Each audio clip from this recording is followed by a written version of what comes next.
Good afternoon, everyone. My name is Taranique Rolle, and today I will be presenting on the effects of COVID-19 on the Bahamas economy. Our objectives will be to define coronavirus, economy, the introduction, the effects of COVID-19, the recovery measurement for the economy, and conclusion. What is coronavirus?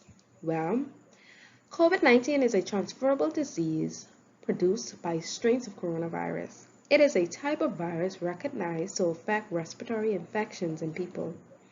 The virus came about in December 2019 when it had its first outbreak in Wuhan, China. What is an economy? An economy is a state of a country as it relates to the production and consumption of goods and services and the supply of money. Introduction.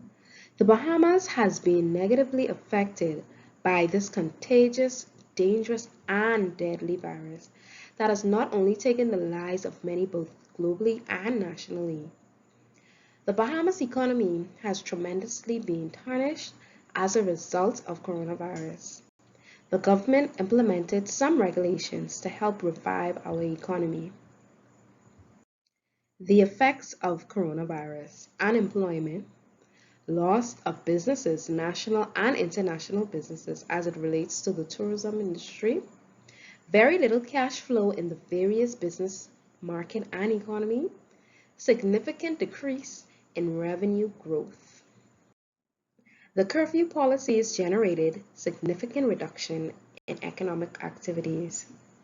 The mobility trends for places like restaurants, cafes, shopping centers, theme parks, museum libraries, movie theaters decreased 54% since the beginning of the restrictions, with peaks of almost 90% during lockdowns.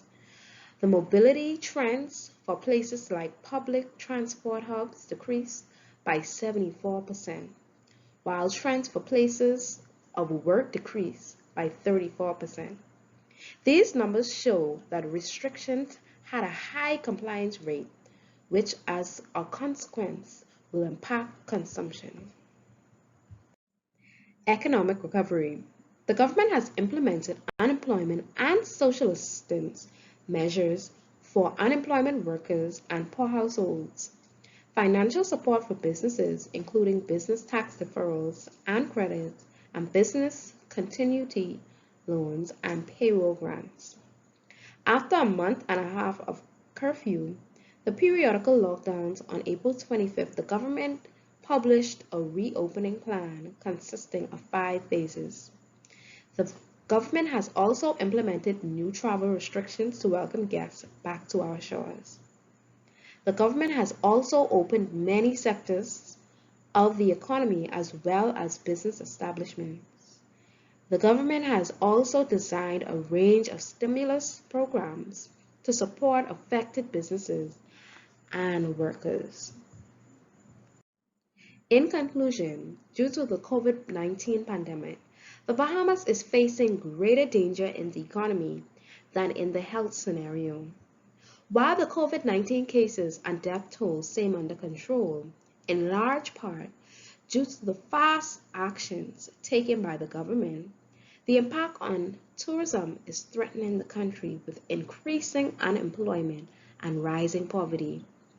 With an economy heavily dependent on tourism, the shutdown of international travel has increased unemployment to historic levels. The Bahamas must look at a long-term diversification of its economy to avoid crises based on tourism like the current one. Thank you so much for being attentive. Thank you very much for listening to my presentation. Also, leave any comments or questions or queries down at the bottom. Thank you very much.